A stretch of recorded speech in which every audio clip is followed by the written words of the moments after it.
মুফতি আমির হামজা বোঝাতে পারতাম, লাখ লাখ সবাই যদি এক জনগণের বাক্যে এটা সময় মেনে নিতে পারতাম, 53 বছর আগে কোরআনে কারীম আদালতে পৌঁছে দিত। এই জন্য আয়াতের পরের শব্দ ইদা হাকামতুম বাইনান নাস আন তাহকুমু বিল আদলি, যখন মানুষের মাঝে বিচার করবেন আপনি ন্যায় বিচার করবেন। ন্যায় বিচার করা যায় কোথায় গেলে আল্লাহ সেই ইঙ্গিতটাই আয়াতে দিয়েছেন।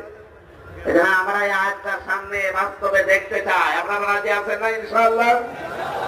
এদেশে 300 জন এমপি হবে সামনে, অন্তত আমরা চাই 151 জন যেন কোরআন বুকে নিয়ে সংসদে যেতে পারে। এটা যদি আপনার কাছে রাজনীতি মনে হয়, হ্যাঁ এটাই আমার রাজনীতি। এটা যদি ধর্ম ব্যবসা মনে হয়, হ্যাঁ এটাই আমার ধর্ম ব্যবসা। কথা বলুন না কেন?